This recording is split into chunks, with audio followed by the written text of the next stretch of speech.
I worked the night shift as a security guard at a downtown office building. It's an old structure, built in the 70s. While it's nothing special, the building has its fair share of quirks. Flickering lights, creaking pipes, and an elevator that makes the most unsettling groaning sounds whenever it moves. Usually the shift is quiet. Just me, the cameras, and the dim hum of the overhead lights. But a few nights ago, something changed. Around 2 a.m., I noticed someone on the cameras. A figure, he or it, I suppose, was standing in the lobby, just out of reach of the light.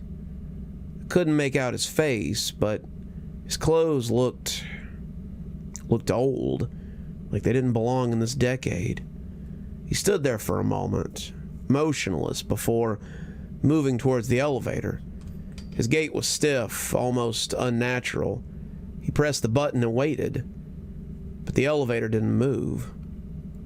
I kept watching, thinking maybe it was a homeless guy who'd wandered in, but after a few minutes, something strange happened.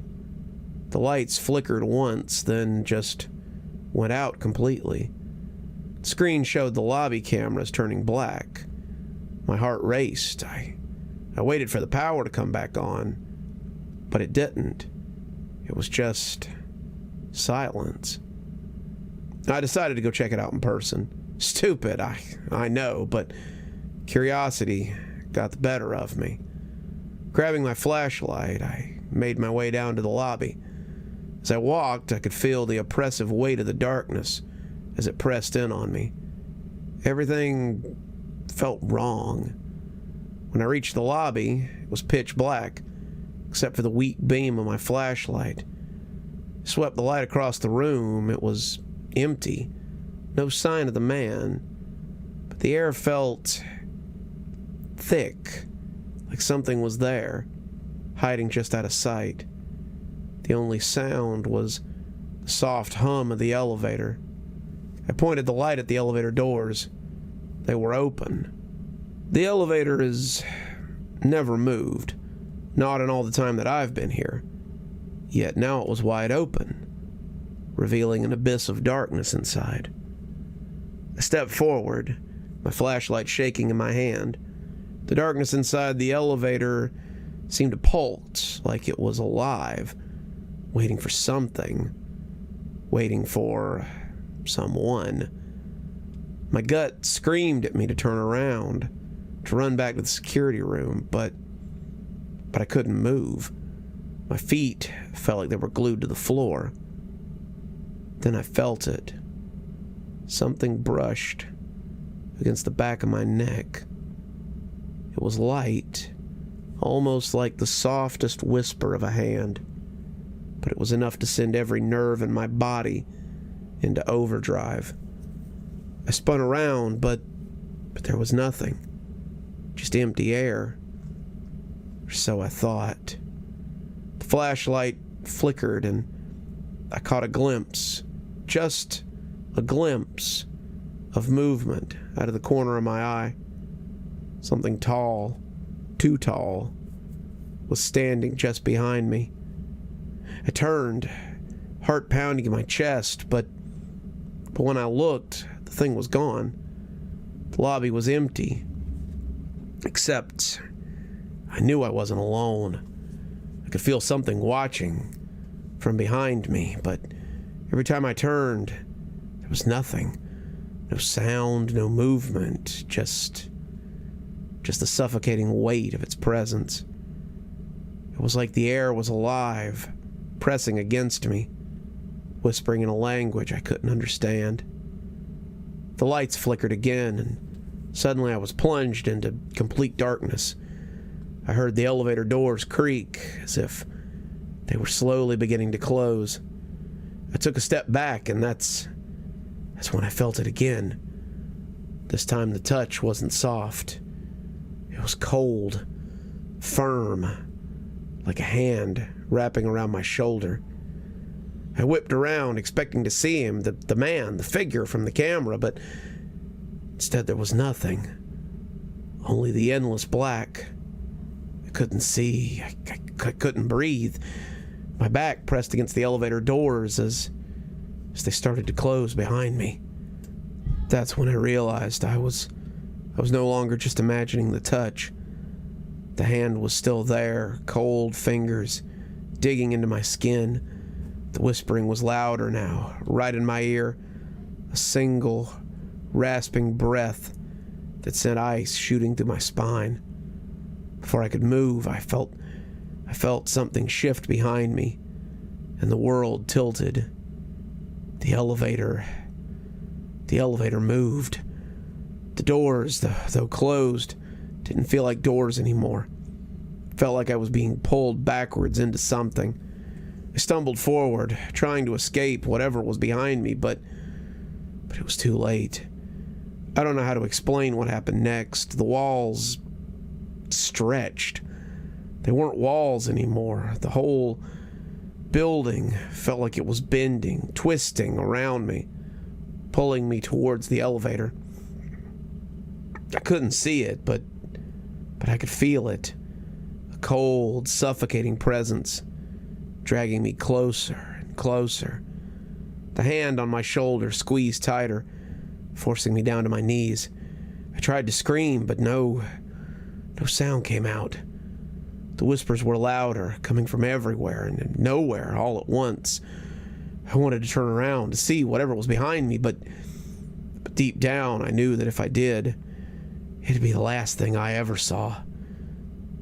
Just as the pressure became unbearable, the lights flickered on, and everything stopped. The elevator was closed. The lobby was empty. I staggered back to the security room, my legs shaking. I pulled up the camera feed, hoping to make sense of what had happened. But the footage was gone. It was like nothing had happened at all. But every night since, I felt it. The thing in the elevator. It's waiting for me. It's always there, just out of sight, just out of reach. Every time the lights flicker, every time I pass the elevator, I can feel it watching.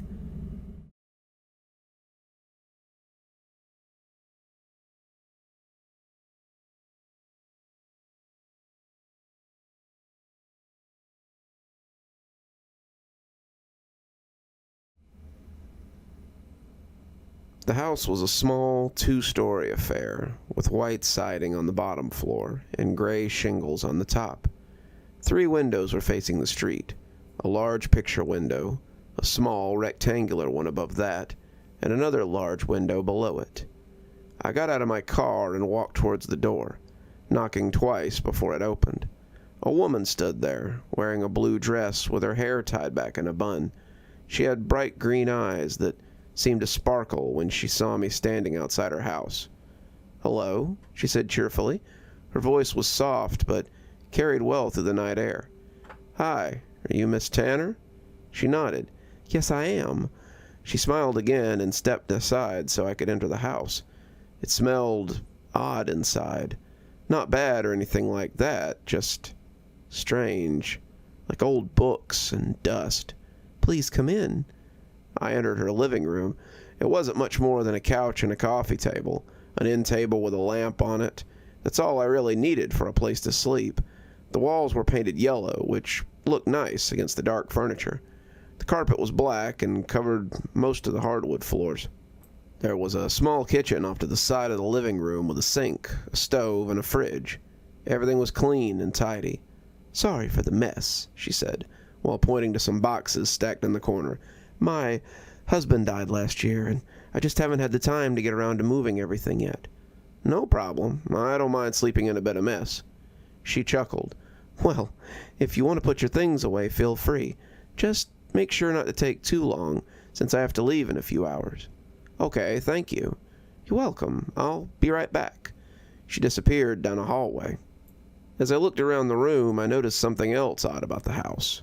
The walls weren't straight. They bulged outward here and there like they'd been pushed from the inside out by someone, pushing their way through them. It was subtle enough that it didn't bother me at first, but as I looked closer, I realized that it wasn't just the walls. Every single surface in the entire house had these little imperfections, including the ceiling and the floor. I heard footsteps coming down the hall and turned to see Miss Tanner returning with 2 glasses filled with water. She handed me one and took a seat on the couch across from me. "So, what brings you out this way?" she asked as she sipped her drink. "I'm looking for a friend of mine. He went missing in the area about a month ago." "Oh, that's dreadful. What happened?" "He just vanished." I paused as I thought about how to explain. "He was staying in an abandoned hotel nearby and never came back. We think he might have gotten lost in the woods." She shook her head sadly.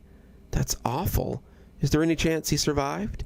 Maybe ran away somewhere?" "I don't know. I hope so." She sighed heavily and leaned back on the couch. "I'm sorry. I wish I could help you find him." We sat quietly for a few moments before she spoke up again. "I don't mean to pry, but are you sure he isn't still alive? Maybe he's hiding somewhere or something." "Well, maybe," I said hesitantly. "Do you have any idea where he might have gone?" "I'm not sure, but I have a hunch." She laughed softly and shook her head. "Well, let me know if you hear anything about him. I'll keep my ears open as well." "Thanks. I better get some sleep now," I said, standing up from the couch. "Of course. I'll show you to your room." I downed the glass of water and placed it on the table. Even that seemed crooked. "Thanks again for letting me stay here." "You're more than welcome. Please feel free to use anything in the kitchen if you need anything." "I will." I followed her down the hallway to a staircase leading to the second floor. At the top of those stairs was another hallway that led to 3 doors, one on each side and one at the end. She pointed to the door on the left. "That one's yours. No one else is staying this weekend, so other doors will be locked." She opened the door to my room and flicked a light switch. There was a dresser opposite the bed with a window above it, and a small bed with a nightstand next to it.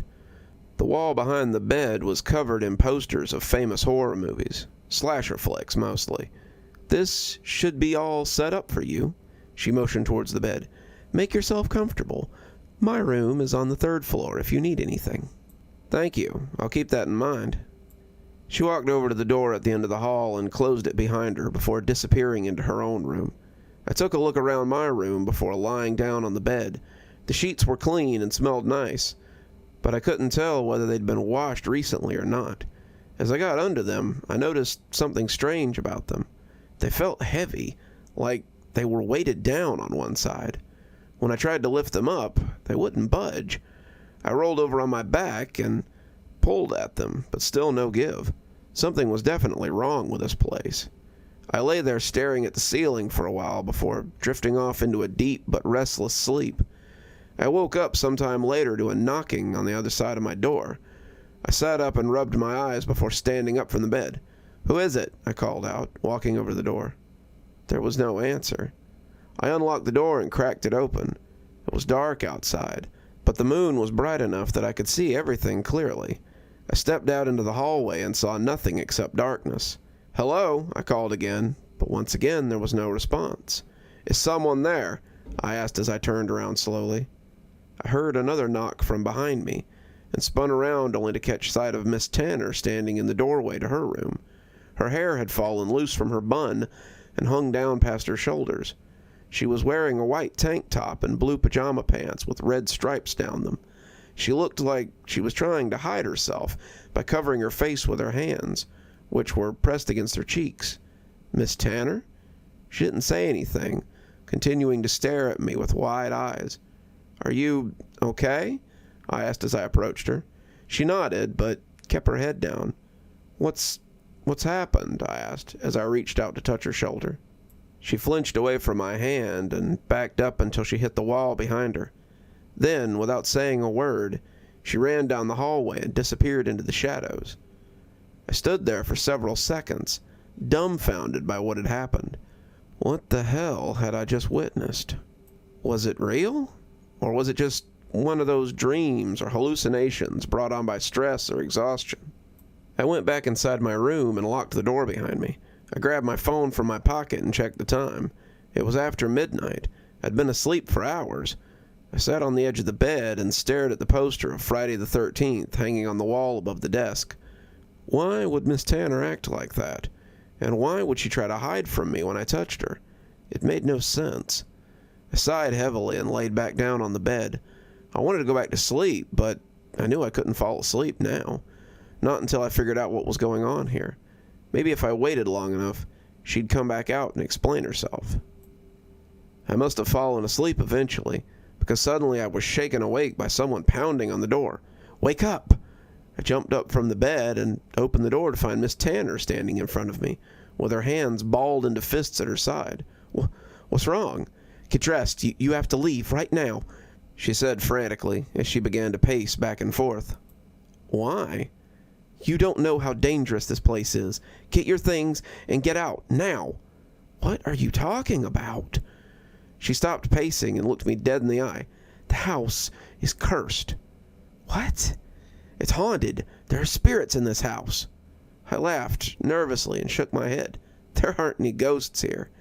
"Then what do you call that thing you saw earlier tonight?" "I don't know what you're talking about," I lied. Was she talking about herself? "I'm not leaving until I get some answers." "Please, just go. If you stay here much longer, something bad will happen to you, just like your friend."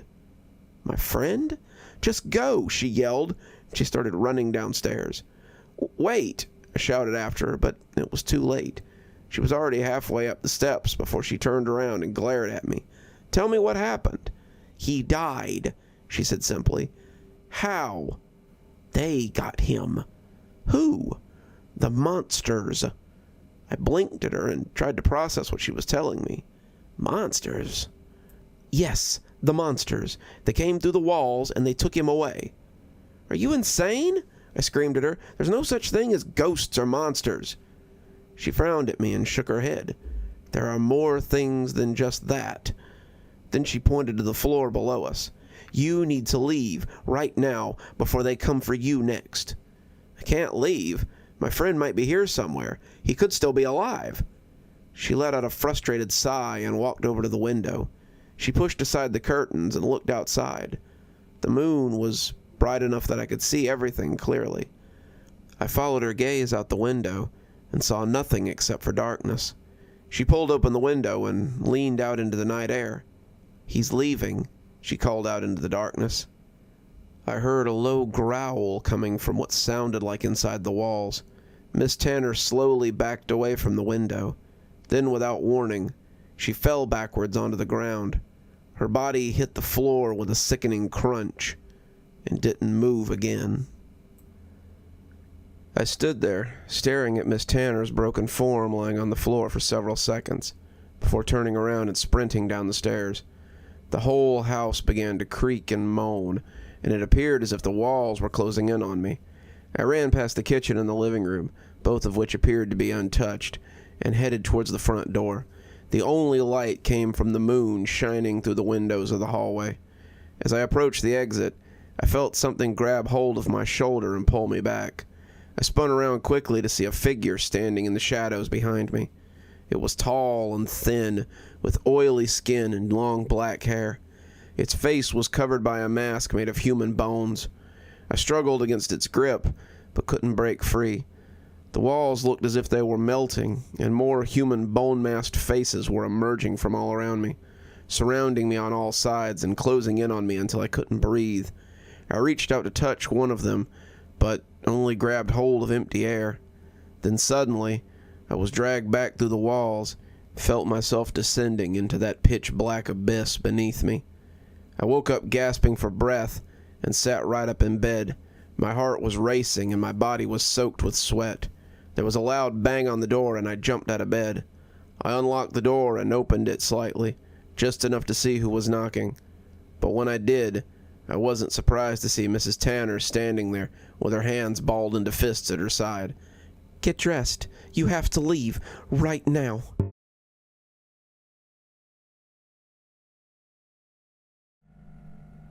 It started as a weekend trip to Las Vegas.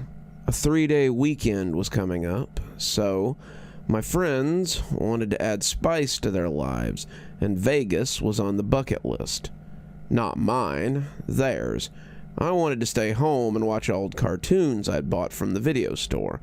Maybe just sleep in that Friday. Maybe I didn't make it clear to them, or maybe they just ignored me, but they had already bought me a plane ticket and booked a hotel room. With it being too late to refund anything, and out of financial obligation, I couldn't let that money go to waste and be a bad, boring friend. We landed and reached the hotel before noon. I had 5 friends with me, and everyone was feeling the excitement, especially one, Sadie. Sadie was the group extrovert, the leader. She didn't suggest Vegas, but she sure as hell put herself in charge the moment the others considered the trip. Standing in front of us in the hotel lobby, she held a list of places for us to check out. I stood by and let her list them off, everyone casting votes on which place to skip, which place to start with, and which ones to save for last. What we ended up with was a schedule starting with the most fun and the physically demanding stuff, gradually leading towards the more exciting, unsavory stuff. I had already mentally decided to call it when evening rolled around, to avoid the clubs. I guess I am the boring friend after all. I will say this about Vegas. A lot of places were surprisingly clean. Don't get me wrong, we saw plenty of streets that looked like the physical manifestation of a painful hangover, but many were straight out of Hollywood. It's colorful, it's loud, it's a theme park that people live in. It was almost surreal when you ended up on streets that looked plain or ordinary. Men in suits, kids leaving school, that kind of thing. I guess I knew very little about Las Vegas, of course. A lot of it is normal, but still, I found it interesting. When you turned onto a street where the buildings looked like modern art, I knew I'd be in for a hell of a time. Day drinking, slot machines, live shows, you name it. I can admire the work and effort they put into all of it, but it just wasn't for me. When we had dinner at what I thought was a nice casino restaurant, until I saw the male servers were in very tight, revealing outfits, I had just about mentally checked out. "Hey, I think I'm done," I said, before the chorus of ahs could get any louder. "I'm tired. The flight gave me a headache and everything." "Take a pill in my purse," one of them said. I think rest is better right now. You guys have fun, though. Try not to stay out too late." I felt older with every word and excuse. I'm 28, and I was talking like I was 48. That being said, the amount of free relief I felt walking into that empty hotel room was criminal, and I must have felt tired to some degree because the bed I fell onto had my eyes drooping. It was the cool, soft Egyptian cotton sheets that had me feeling that sleep was the finest pleasure on earth. I know that says a lot about me, but still, it was pretty good. I turned on the TV and flicked through the channels, finally ending up on a new episode of How It's Made. Well, maybe it was an old episode, I don't know. What I can say for sure is that my brain was locked in, and as the sun fell behind the horizon, I was gone. I woke up to a call. My phone was buzzing beside my head, the vibration doing more to wake me up than the lighthearted jingle I had set for a ringtone. I said the name, Sadie. "Yeah," I groaned. "What's up? It's 5 in the morning. Where are you guys?" "Hey, you're really missing out." Sadie's voice was garbled by music. "We're up the road, towards the red place. We're in the club with the big green monster truck out front. You can't miss it. Come on." "You underestimate me," I muttered. I turned over in bed and looked out the window. The city was alive, even after a full night. Lights and sounds, the distant thump of music. There had to be some stellar muting in the walls because I could see that the party was not far away. I thought about going. It was the idea of missing out that bothered me a little because I didn't think I was missing out. Yet when so many people you call friends say that you are, you start to wonder if you really know how to live at all. Maybe the happiness you feel from simple things isn't as potent as the happiness you get while being drunk in a club with your friends. Screw that, I said. I knew that was a dumb way of thinking, but I also didn't feel that tired anymore. The least I could do was enjoy the trip my own way, and at that moment, I just wanted to go for a walk. Not in the streets, of course, but I did remember Sadie mentioning on her list of activities a walk thing just outside of town. I was the only one who was interested, and she didn't seem too enthusiastic when she had told us about it. I got out of bed and texted her, asking for the address, to which she sent me the Google business thing. No official page or anything, just a bare bones minimum. It lacked that Vegas flair everything had, and for me, that was a plus.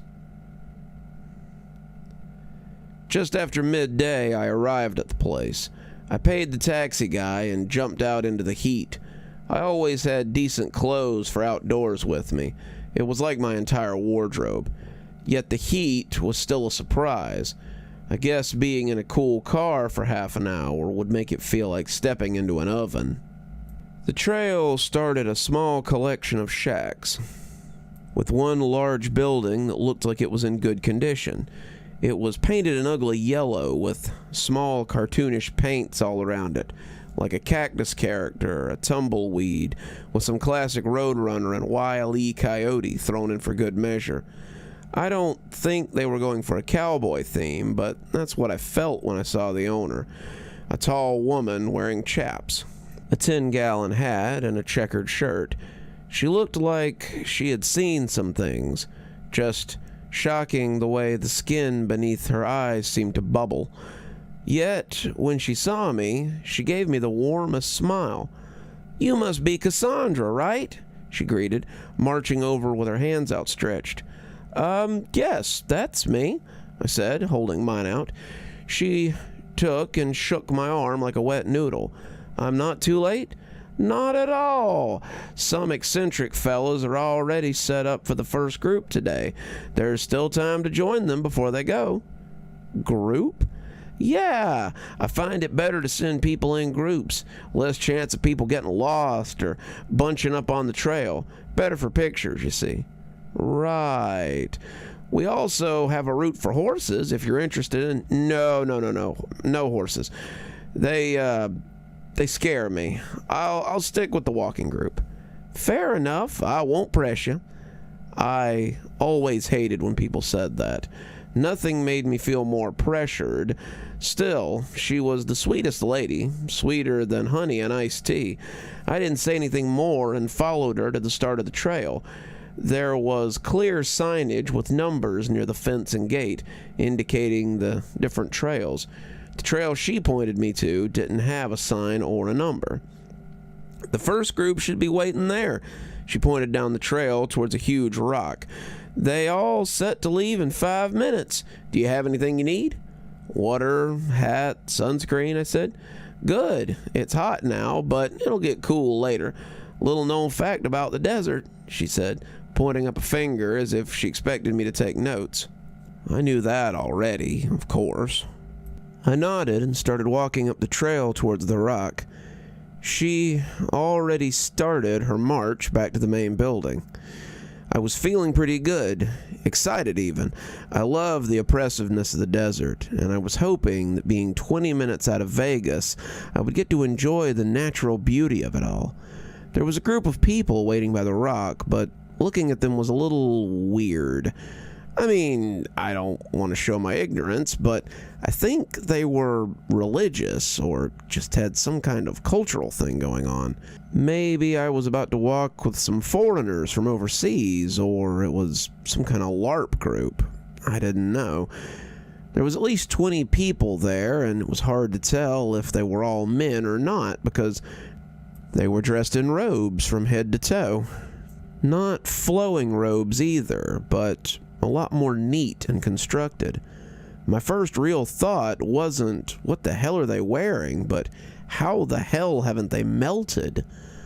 All but one of their robes was red, but the last one, which was black. He stood tall and straight, the first one to turn in my direction. Upon seeing them, I was already psyching myself up to say something. Approaching the group of people alone was terrifying. As you can guess, Sadie and her group are the only ones who adopted me at work. I was just happy they did, because I would have never gone up to them otherwise. Room for one more?" I said with a forced smile. I was quiet at first, but I supposed it was better to be a little too quiet than a little too loud. The ones in the red robes turned from me and looked at the one in black. "Please do. Have you ever been on this trail before?" the man said.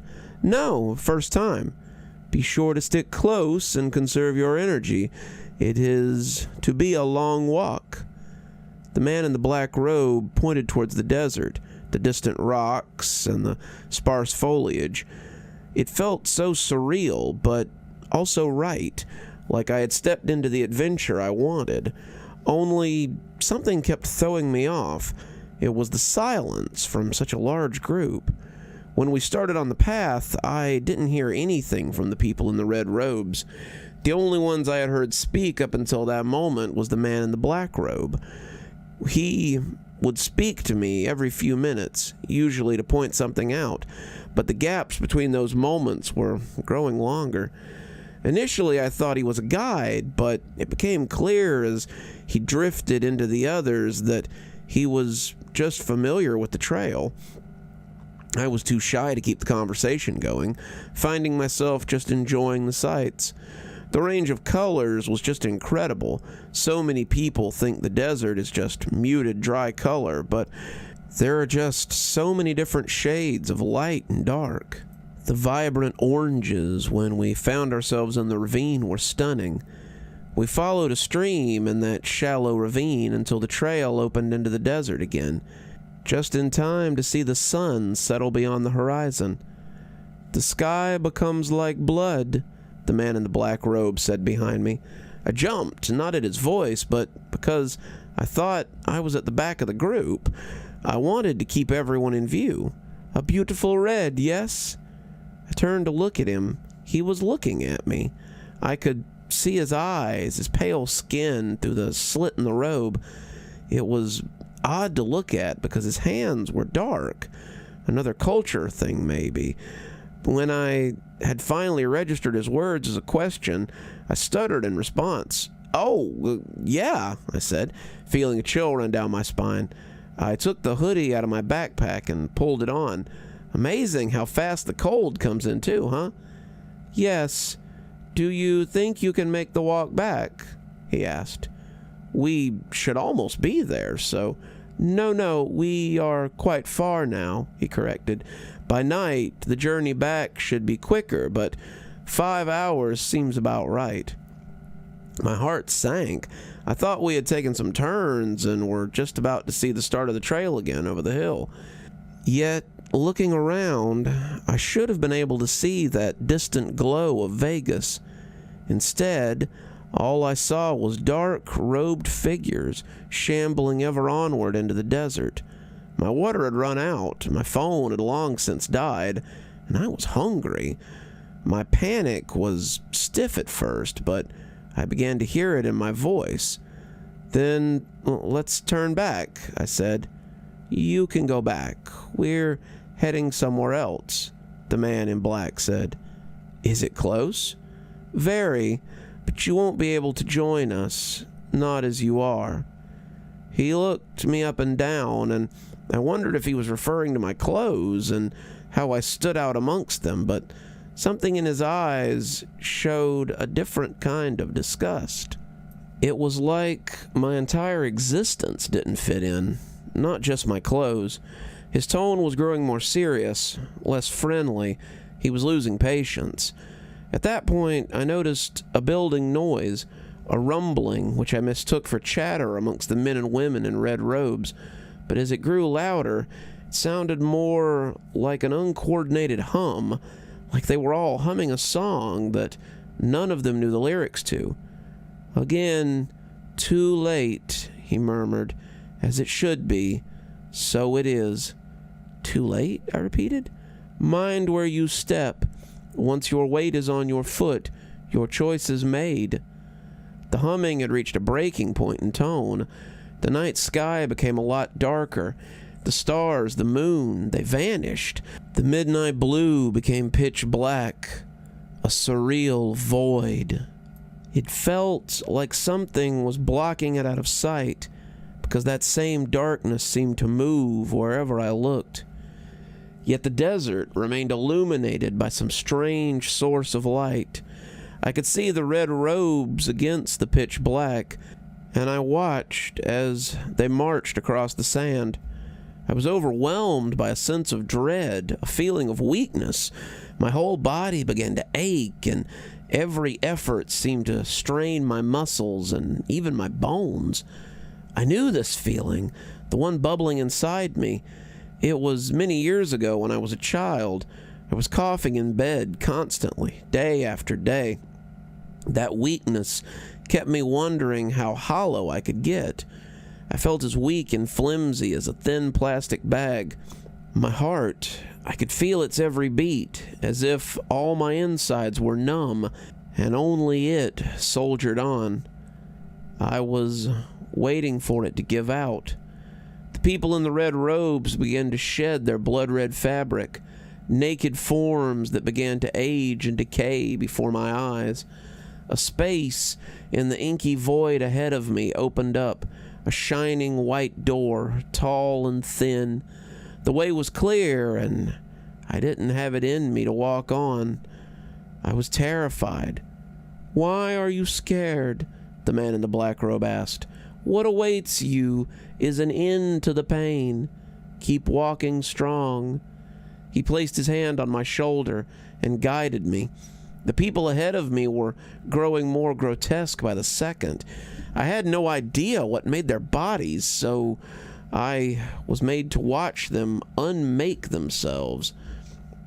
The skin, the fat, the pus, the blood, the shades of red began to turn blue and green. My head was burning inside. I felt dehydrated. While my body was in a state of shock and fear, my mind was trying its best to grip reality, to steer me away. The man in the black robe seemed to sense it, because he stopped walking and looked at me. With all my energy, I looked at him. "You cannot go back now. Your life is with them. It is only natural to pass over to the next plane." I felt the heat of my tears. It was just like those nights years ago. The very real fear of death. I'm ashamed of it now, but I wasn't thinking of my loved ones, not even my family. I didn't think of all the wrongs I'd done, the regrets I had. When I looked into that man's eyes, all I thought was, why now? The man seemed to sigh, but I didn't hear the exhale. His shoulders slumped and the humming faded completely. The shambling corpses turned around to look back at me with their empty eye sockets. "The dead must be laid to rest. It is only natural. The earth will bind the body and free the spirit." The man in black grabbed both my shoulders, twisting me around, and began to lay me on the ground as if I weighed nothing. I couldn't move. I could only watch as he began to scoop sand with his hands over me. I heard the rumbling again, but it sounded angry. I looked up as far as I could. It made my neck ache. I could see the world upside down, the white arch, and the silhouettes of the dead against the divine light. The corpses were moving closer, and they radiated malice. More tears, and even a pathetic whimper. "Hush," the man in the black robe said. "They are not upon you yet." He was working fast, and only a few seconds later, I could feel sand over every inch of my body.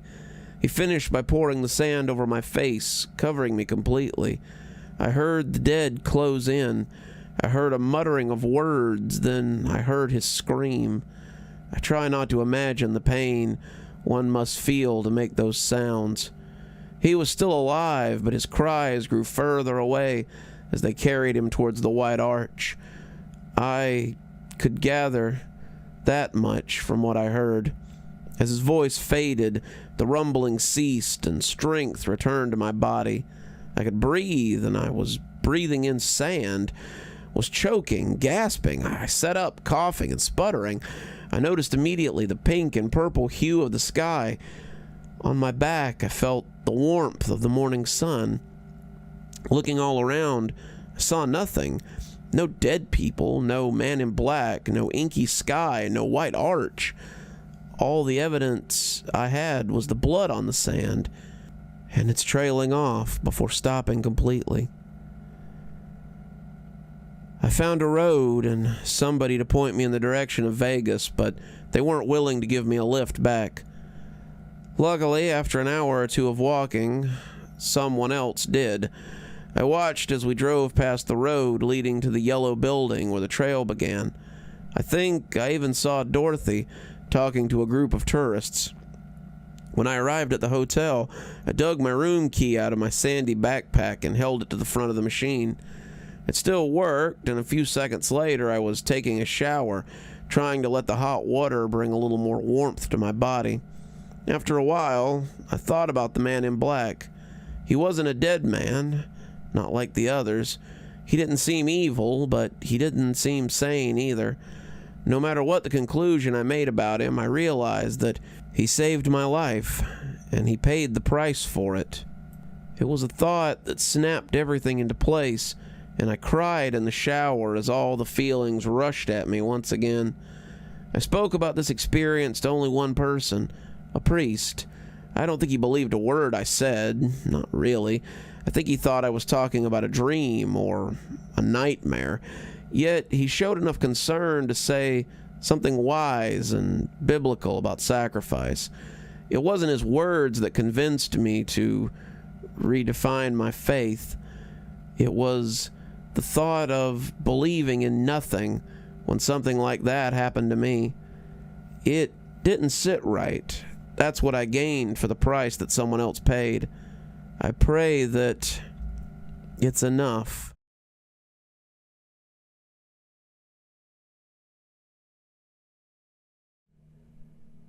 All I ever wanted was for my wife and I to live comfortably. But the longer we stayed together, the higher our bills became. We'd already fought off debt from college, barely scraping by. Even after we paid them off, we were only able to afford a tiny apartment on the outskirts of New York. Sidewalks laid cracked everywhere, while finely condemned buildings sat sadly against their crooked foundations. Crooked lamp posts that hang only by electrical wires. Graffiti marked every street corner, and bland art that existed without rhyme or reason.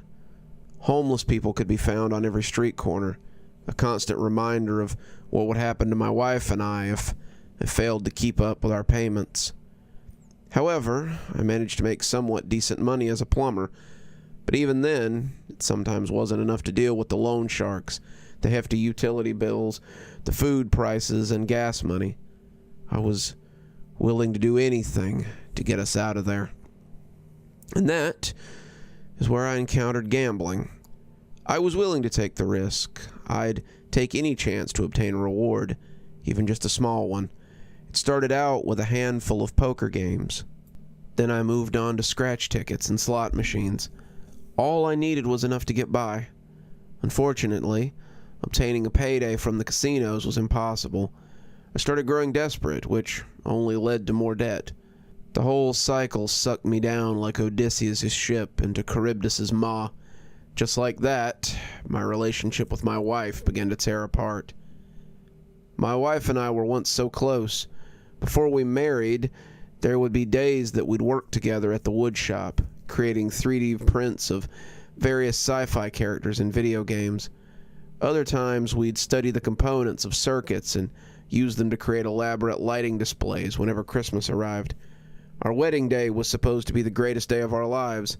Instead of relying on the help of others, like we did back in college, we relied on ourselves. But my actions tore all that apart. I didn't know what else to do either. A few nights ago, I arrived at my apartment, having completed a 10-hour shift fixing drains of several upper-class tenements. I rested my hand on the knob, expecting the worst from my wife. Sighing, I pushed the door open. The moment I did, she was already in the front hall. Her eyes were scrunched, and she was holding a bank statement, smacking it for emphasis. "Care to explain?" she demanded. I rubbed my temples, removing my scum-covered overalls and plopping them right into the nearest laundry hamper. We locked eyes. Breaking eye contact with her would only ignite her anger further. She was holding another piece of evidence of my failure to strike it rich. All I could do was stand there sheepishly, tail tucked behind me, and wait to get ripped a new one. No words would come out of my mouth. She marched up to me, holding it in my face. "Frank, you wasted $3,000 at the casino again, didn't you?" my wife bellowed. I set my toolbox down and washed the pipe gunk off my hands, looking down for just a bit. "Turn around and look me in the eye." Resting a hand on my eyes, I glanced over her petite frame. Then I began to speak. "We can live comfortably if you just give—" "Enough of your excuses. We nearly lost our apartment twice from all the betting on the slots. You wasted our heating money on roulette. And now this. The landlord wants $4,000 in 2 weeks. And if we can't get it sorted out, we're going to lose our apartment." I held up my hand reassuringly. "Look, just let me figure this out. I'll think of some way to get money. You better, otherwise we're getting a divorce. You got it?" Without another word, I put on a casual outfit and exited for some fresh air, shutting the door behind me. I gazed back at the unpolished apartment number on the frame. Wincing, I clenched a fist and descended the rickety stairs. Eventually, my boots hit the cracked pavement and I headed off. I stood outside a graffiti-covered subway station, pacing around, hands in my pockets. My fists constricted as I pounded a nearby wall. There's no way I could have been able to make that kind of money. Craps were too unpredictable, arcade machines were always rigged, and roulette was too high in stakes. Seeing red, I screamed and kicked a wall as hard as I could. My foot throbbed, and once I was done with my fit, I broke down sobbing. The sidewalk darkened with my tears. I pressed my head against it, clawing at it until my fingernails turned crimson. Then I felt a tap on my shoulder. Wiping my tears away, I glanced over.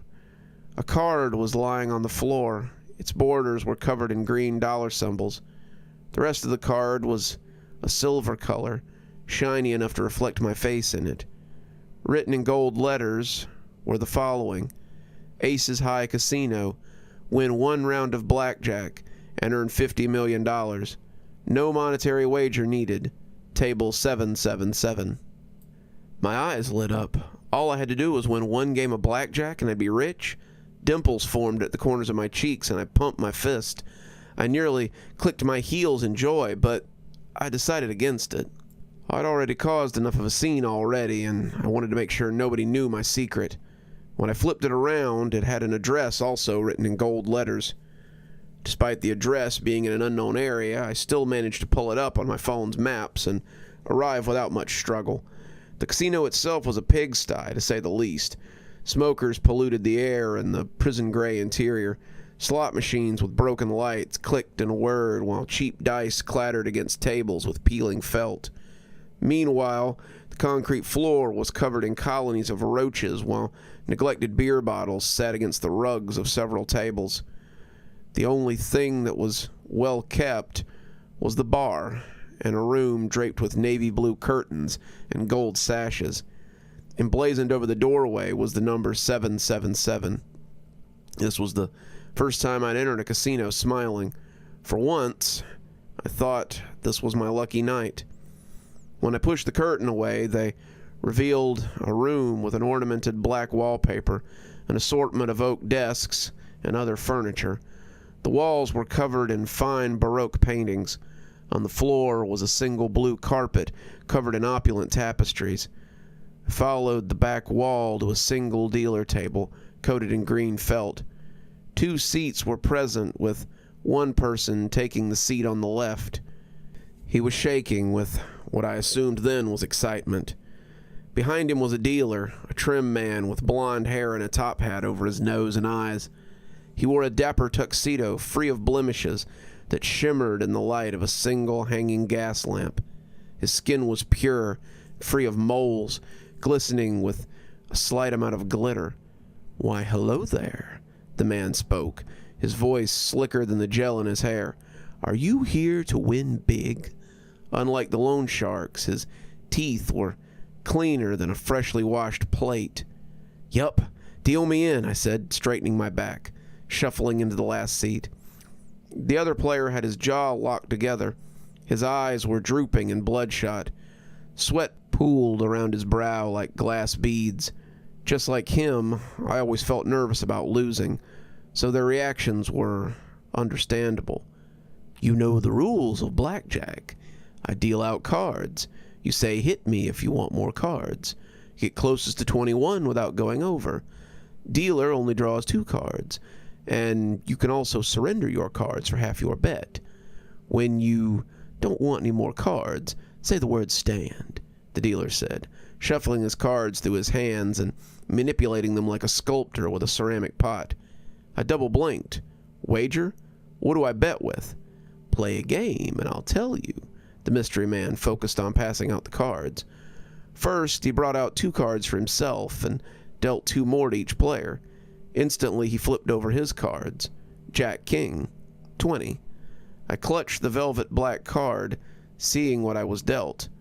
A 10 and a 7 of hearts. I forced my face into a neutral smile. My stomach twisted. There was no way I could get 21 that easily. "Surrender," I said, pushing my cards to the dealer. All he did was shuffle the cards and toss me 2 more. They didn't even bother looking up at me during the process. The other players started clutching his stomach. His smile vanished. I carefully looked over the guy's cards. 7 and a 2 of clubs. "Hit me," the guy on the left choked out. An ace of spades. Total of 10. Sweat trickled down his head like a shower in April. His eyes welled up with tears, while foam developed in the corners of his mouth. I raised an eyebrow, wondering what his deal was.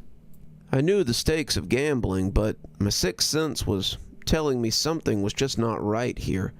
No, that couldn't be true. Even if there was some kind of string attached or fine print I didn't read, I couldn't risk giving up on that kind of money. Besides, this might have been my only chance to obtain such a vast reward without much risk. "Hit me," the man wheezed. 5 of hearts. His teeth chattered. While I waited for my turn, I stood up and walked around the room, getting a closer look at all the ornate gadgets and such. My eyes focused on a painting on the leftmost wall. It resembled a man in a rich military regalia, but something made my hair stand on end. His upturned white mustache looked damp, and his face sagged like they were crying. Linear, stick-like shadows were cast on the sleeves. Edging forward, they came into focus. Hands. I followed their form outward, which extended into oily, dripping arms. "Shh!" A faint noise echoed from somewhere in the room. "What?" I mouthed, turning an ear to the source. "Shh!" It came from the painting. I backed away, hands at my side. Was someone dragged into that painting? "Where are you going? You forgot to pay up," the dealer yelled back, hands slamming on the table and pulling out a sack of navy blue poker chips. I double-took. I thought the card said that no monetary wager was needed. There isn't. Then I looked at the ground. There was a second rug on the ground.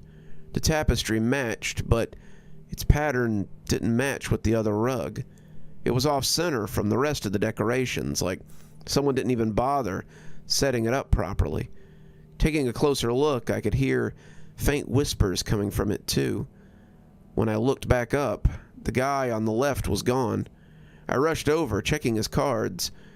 A total of 25. Swallowing saliva, I stood in confusion, wondering what to do next. I scraped my fingernails against my palm. I needed that money. If I didn't get it, I'd lose my wife and my apartment. And what about loan sharks? Only God knew what would happen to me if I didn't pay up. What was I going to do? What would happen if I lost? Would I turn into another object, just like the other guy? Or would it be a worse fate than that? That's because there isn't a monetary wager. I'm still taking half of what you owe. In my game, your payment is in pain. A sharp stab punched my left side. It felt heavier than before, like my veins were replaced with tungsten. I grabbed my fingers around my chest. The area around the pain almost felt like a tumor. Brushing around the area, I could make out a cylindrical mass. I tried to inspect it some more, but the pain overwhelmed me, and I crumpled to the ground. I crouched down on all fours, trying to get back to my seat, but the pain froze me in place. Reaching out a hand, I called out for help, but I got nothing. Slithering away, I pulled back the curtain to the entrance of the casino. I spat on the ground from the bludgeoning pain. Don't feel out of luck? You can still surrender once more and have 2 chances left, the dealer smiled, adjusting his hat. It was only a glimpse, but I caught a look at his upper face. His eyes were on his hat, and his forehead was blank. The dealer looked plucked straight out of an Alice in Wonderland book. What or who was this guy? Think long and hard about it. I saw you arguing with your wife. I clambered back to my seat. I still didn't know what the dealer did to me. Something in me forced me to get back up and keep playing. More questions ate at me the longer I played. How did he know that information? Then I remembered feeling a tap on the back at Grand Central Station. The card that brought me here. He couldn't have been human. Was he some kind of demon? I didn't bother asking. There wasn't any way he would spill the beans about his nature anyway. After what seemed like hours, I managed to writhe back to my seat, slumping over the table like I'd just had the worst hangover. Ready to try again? The charming man said, resting his chin on his interlocking hands. Reluctantly, I gave him a thumbs up. He took back the cards and began manipulating the deck again. I analyzed every move he made.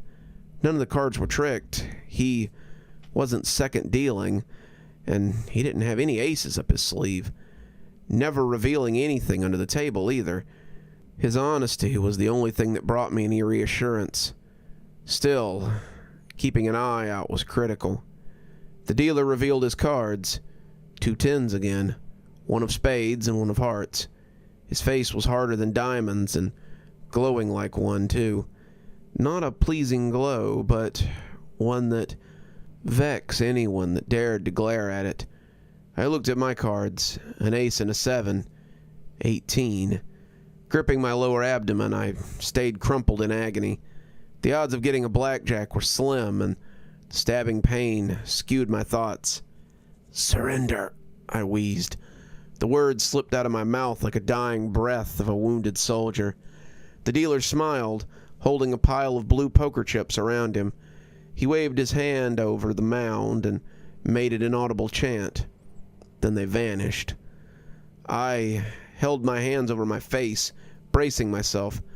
Suddenly the pain doubled, shifting to my right like a mudslide down a hill.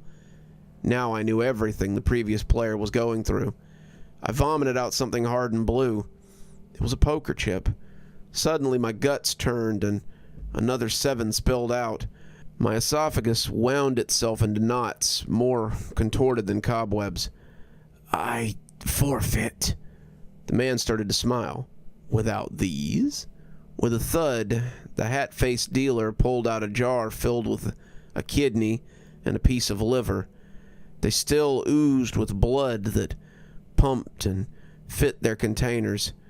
I remembered how the dealer said that there was no monetary wager.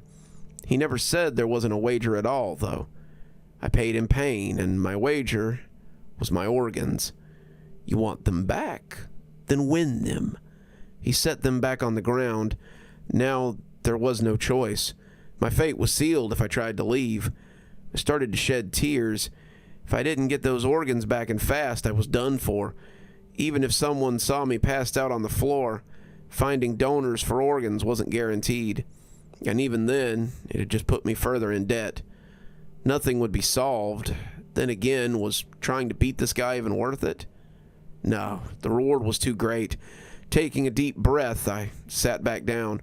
Reluctantly, I asked that he proceed. The dealer drew out cards like before. He took the cards and gave them a good shuffle. Plucking 2 cards out of the stack, he revealed them. A king and a 9. Another poker chip tumbled up my throat. I spat it out, red and blue plastic heaping together. Not paying attention to the mess I made, he handed me 2 cards. A jack and a 2. A 12. Hit me. An ace. An ace could count as 1 or 11, depending on what other cards were drawn. Still had a fighting chance. Hit me. A 5. His dead stare tore at my soul. I scratched against the felt, the wounds on my finger reopening. From the corner of my eye, I could see him frowning. Are you going to play, or do you want all that money to go to waste? Shut up, I said through gritted teeth. Hit me. I watched the dealer play out the last card. A queen. You lose, the dealer said coldly, grabbing a pile of poker chips and holding them close. He waved his hands over the mound and made another incantation. Then they vanished once more. Everywhere at once, burning pain seared my skin, making me black out. When I woke up and felt my arms, they were covered in something hard and blue and plastic. The clothes were gone. I examined my extremities and my torso. My skin was missing, replaced with poker chips. They were shaped to fit every part. Cracks filled with blood gushed out with every slight movement I made. Horrified, I spilled my guts. More poker chips slid out of my throat. Piles of skin laid clumped to the side of the table in hideous pink and blood-red sheets. I think you know what's at stake now. 1 try left. You better make it count, unless you want to end up as an object for all eternity. The rigidity of my plastic-coated skin made every movement expose more and more cracks, searing my muscles. I groaned as I raised myself up. Crimson liquid dampened the table. I pounded at it. This was it. I either walked out of here with my money and saved my marriage, or I lost and suffered a fate worse than death. Giving up was not an option. I gave the mysterious man a death glare, not even bothered by his resistance. He plucked out 2 cards, a 9 and a 10. This was my chance. Then my cards were revealed, a 10 and a 2. Fingers rattling, I took a deep breath and let the calmness seep into me. Hit me, I sputtered. Another 2. Huffing, I opened my mouth to speak again. The dealer just stared at me, tilting his head like a vulture waiting for roadkill. The poker chips rattled again, grinding against each other. Hit. I paused for a moment, collecting my thoughts. At a value of 14, I needed at least a 6 to beat the dealer, but an 8 or higher would result in disaster. Gulping down another chaser of saliva, I spoke. Hit me. To my chagrin, a 5 slipped out of the hand. I was now tied. Staring at the pile of skin and my other organs, I closed my eyes and shook in horror. An ace or a 2 were the only cards I could draw in order to win. I looked down at my cards, sweat dripping on the table. With a quick glance, I gazed at the eyes on the man's silk hat. Don't keep me waiting, the man demanded. I'd begun to hyperventilate. His stare grew more intense the longer I waited. His confident smile turned into a frown of irritation. Eyebrows and mouth were twisted into a hideous snarl. He rattled his fingers against the dealer's table. The cacophony made my ears go numb. Then I whispered, Hit me. The man darted up, smiling back in anticipation. I'm sorry, what was that? I closed my eyes, expecting the worst. "Hit me!" I screamed at the top of my lungs. Then, the last card was revealed. A 2. I'd won. My mouth dropped open. The sheet of skin unfurled themselves and flattened over me. 2 organ jars spilled over, their contents rising in a beam of white and torpedoing back into my body. Immediately, I yelped at the top of my lungs, clicking my heels and doing a little jig. I regained my strength, instantly looking around for traces of my prize. For several minutes, I wasn't able to uncover anything. Staring directly at the dealer's face, I asked him to reveal the prize. "I don't have it with me," he said blankly. Not listening, I scrutinized every inch of the room, looking beyond his station, checking under the table, everywhere. I searched everywhere for my prize, my happiness dissipating. With each step I took, my smile faded even further, twisting into a frown.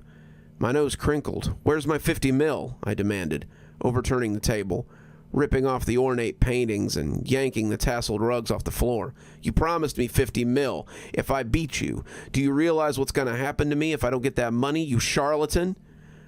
The strange man just stood there, not even acknowledging my plea. "You promised me money. You're a thief," I roared, pointing an accusing finger at him. "I only did this for my wife, to save my marriage. I almost gave up my life trying to help my family out. You can't take that away from me."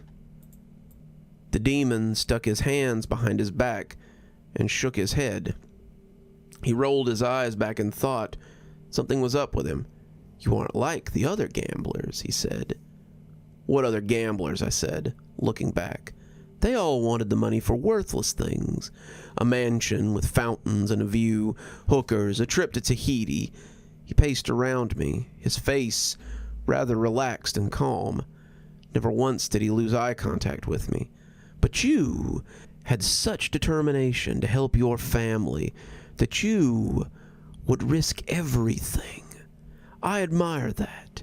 It took me a while, but I figured out that you're actually a kind-hearted person." I saw red and tried to punch him. He grabbed my wrist, shoving it back. "Listen to me. I understand your rage. There never was a prize in the first place. It was nothing but a lure to capture those that wasted their lives away. But there's one thing you don't understand." I thrust my hand back. "I understand you nearly killed me for nothing." "Yes, but that was before I saw you the way you really were. Listen to my words." Slowly I relaxed my posture, but I remained firm. "Why should I listen to you? I can help you out of your situation." "You owe me money, you snake," I said, my nostrils flaring. "You never needed the money in the first place."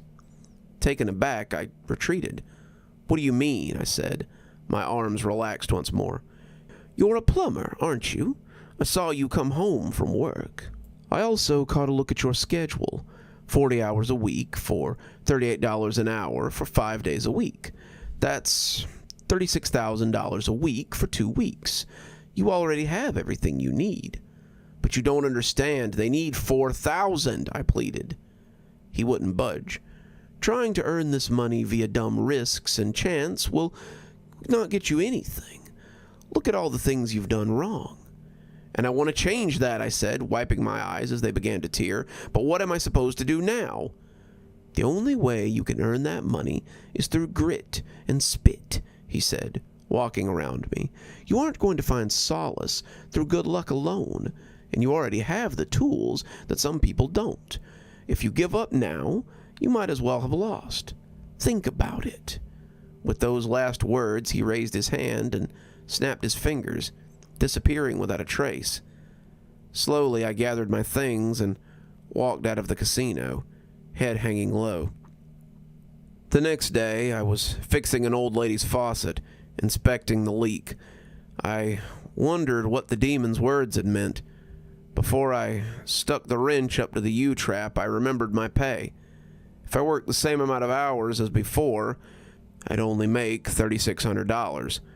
But if I pulled off some overtime and worked several extra hours, I might just be able to pay off the debt. I started staying up much later than before. Not long after, my wife started becoming suspicious. Eventually, she confronted me. "Frank, you've been staying up late. You going back to the casinos again?" she asked, hands on her hips. I closed my eyes, and instead of fear, calmness filled my veins, and my blood stilled. "Not this time. I've been putting in some overtime." Her face loosened up for just a moment before hardening again. I held my hands up and motioned my palms downward. "Listen, I've been horrible lately. All my gambling did was drown us deeper in debt." Her expression began to soften up again, her frown vanishing. "I want to change things. We used to work so well together, doing everything to help each other. Instead of fighting against each other, it's time we made our peace, and we bring us out of debt together." I held my hand out for her to shake. She kept her arm pulled back and folded like a pincer of a mantis. Inch by inch, though, she extended it and took my hand. The following day, my wife convinced me to go to therapy and get out of my addiction, which I gladly obliged. Simultaneously, she decided to start up another job working as an electrician. Day by day passed, and we pooled our resources as one. Before our eyes, bills were paid, and debt disappeared faster than our eye floaters. Our financial status wasn't the only thing that changed. Her once crusty mood lightened up, and she began to smile more. She began to believe my words and began to respect the changes I made. And then we paid off our rent. We got a letter from our landlord saying that we now were even.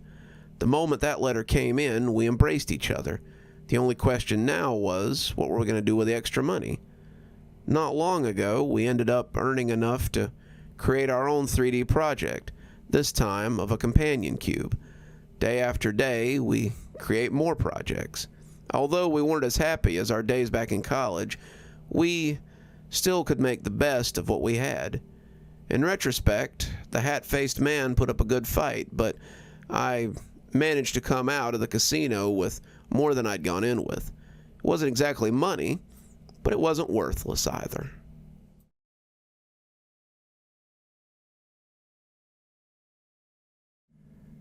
I'm smashed right now, drunk as hell, with a lot of emotions gyrating about my head. My mind space is a concoction of fear and anger. For the past 4 hours, I've drank vodka and orange juice, vodka, cranberry juice, and finally, vodka and grape juice. That's a load of screwdrivers, cosmopolitans, and I don't know, whatever you call vodka and grape juice. Well, maybe I'll make up my own name. The Crystal Room. Okay, that's dumb, but whatever. It's the Crystal Room that's on my mind right now. I had to drink myself sloppy just to have the courage to write down my experience. I have to get all the details straight and not stray too far from the truth. In 2001, my wife and I went to New York City. Surprisingly, I loved it, except for my final days there. A southerner in New York, I got the worst asinine advice and general characterization from my buddies at work. One was, don't stare at anybody on the subway. They don't like being stared at. Well, who the hell does? I don't want to live in a city where the people like being stared at. It's creepy, if otherwise. People are genuinely nice. I never had any issue with anyone on the subway, but then again, I didn't just sit there staring at people like they were animals in the zoo. Next to the last day of our vacation, we visited Times Square. I was intrigued by the constant action, the incessant visual and auditory stimuli. There was so much to see, so much to hear. My mind was scattered and unfocused.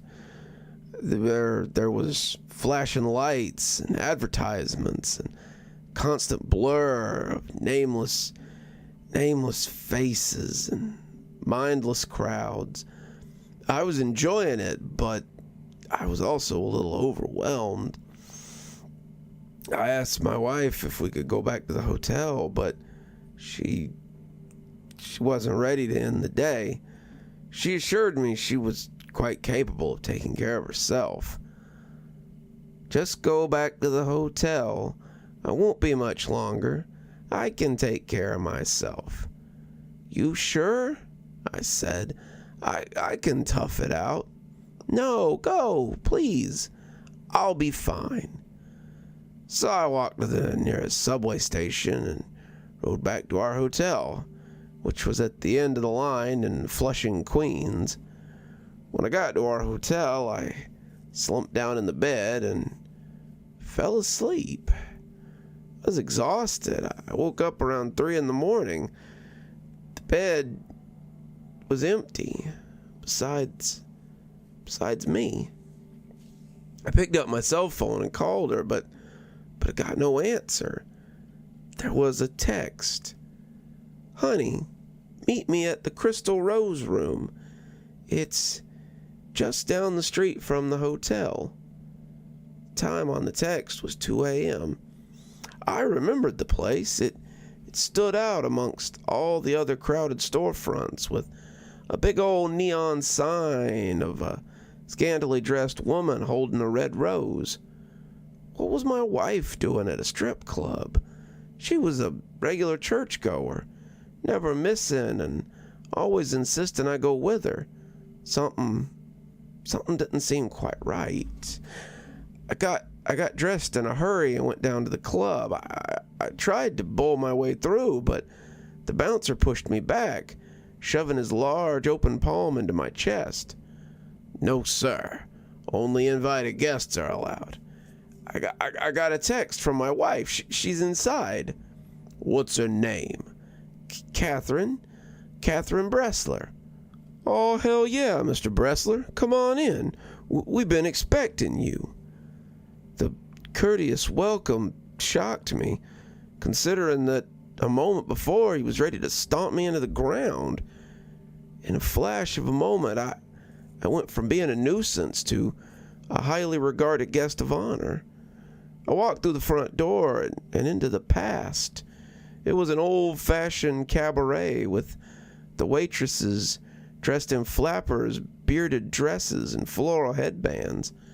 They were all wearing outlandish large pearl necklaces, and there was a pianist playing ragtime music with a boisterous horn assembly. The air was thick with smoke and cheap perfume.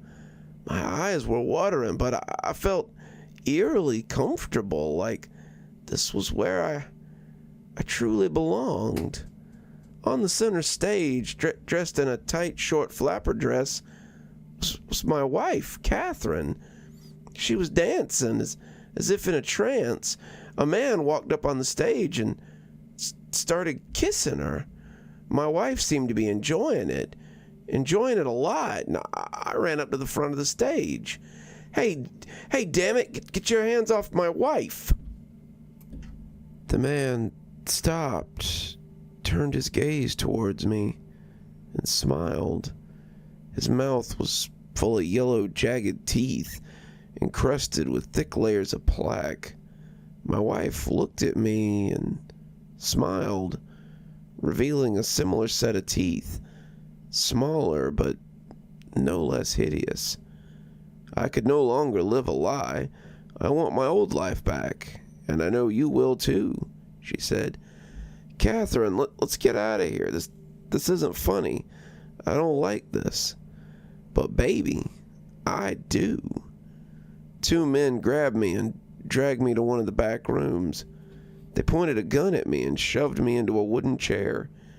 They turned the lights out and walked out of the room. I tried to run and grab the doorknob before they locked it, but I was too late. I heard a mechanical whirring and a pink light overhead was turned on. I couldn't see where the light was coming from, whether it was a lamp or a fixture in the ceiling. It almost seemed mystical, coming from an unknown source. The room now looked like I was inside a diamond with a rigid crystalline structure. There were 1,000 reflections of myself walking through the many faces of the crystal, independent of my own motion. They were alive in themselves, more than a mere reflection. One of them called out to me, "It's time to come back to your true self." I smiled with an impressive row of sharp teeth, more immaculate, more regal than what the groping stranger my wife had. My reflection stepped out of the crystal and into the plain hardwood floor, progressing slowly towards me with his hands raised, the nails of which were long and sharp. The closer he got, the paler his skin grew. He was dressed in a black suit with a colorless vest and bow tie. Atop his head was a straw boater hat. He grabbed me by the throat, and as his cold, rigid fingers touched me, I had a vision of bygone times filled with murder and debauchery. I killed and drank, lapping up the warm blood, copper-tinged blood of many hapless victims. In my past life, I was a monster, a man willing to kill anyone, constantly thirsting for blood, never satisfied. You trapped me here, but I knew Catherine would never stay away. I knew the memories would come back. The thrill and the passion of it all would well up in her soul again. I fought back, pushing him away, but he lunged back at me, grabbing my wrist and bit on the side of my hand. I could feel the pressure of his mouth tightening as he sucked in as much blood as he can. His white skin began to fill with color. I punched at his head, knocking his hat to the ground. "Damn you, that's a nice hat. Don't you fight me. I am who you are, and you are me. There's no escaping." I noticed that now there were many different people, monsters, in the crystals. They were no longer my own reflection. They all looked hideous and weak, trapped in the purgatory by my own better selves. He lunged at me, but this time he flew at me head first.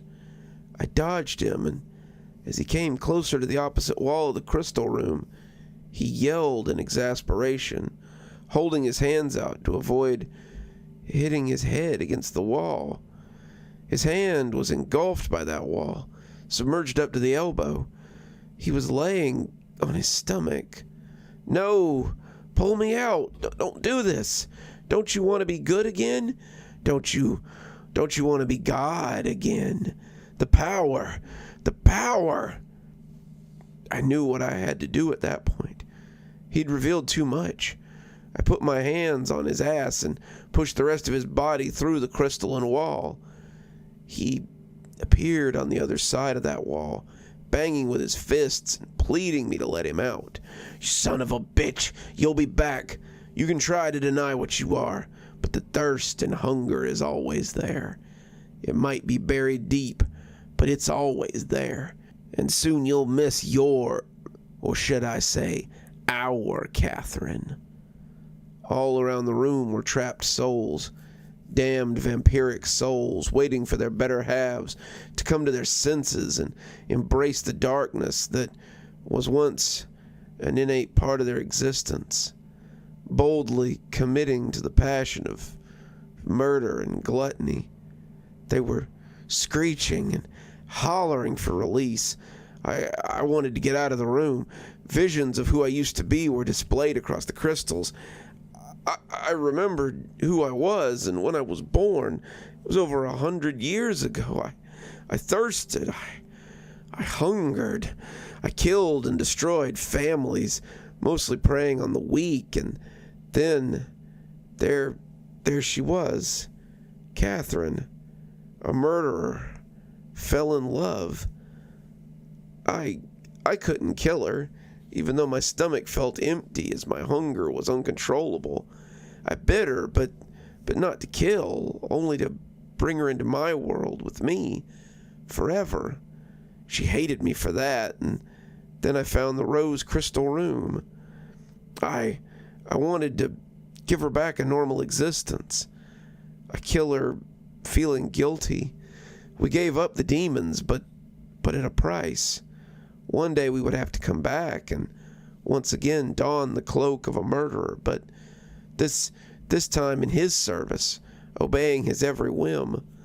The world needed balance, according to the proprietor of this fair saloon. It needed hunters to weed out the weak. I remember now. He was known as the Scarlet Shepherd.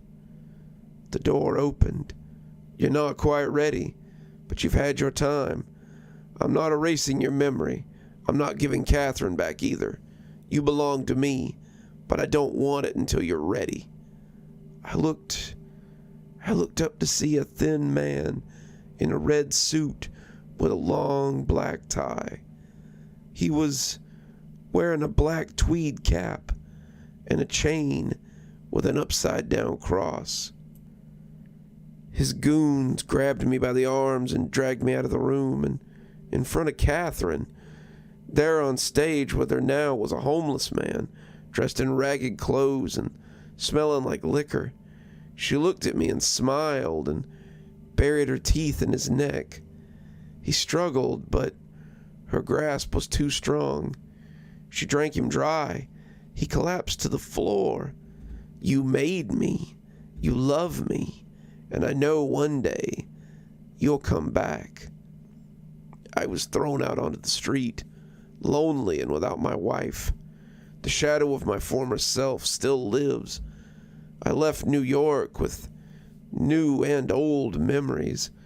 Some I'd hoped I would never discover again. I drink to forget my sins, but mostly to forget Catherine. I tell myself that I killed her years ago, that she never survived, and that I never really ever loved her. But then again, I told you in the beginning that I didn't want to stray too far from the truth. The truth is, I'd kill 1,000,000 souls to have her back again.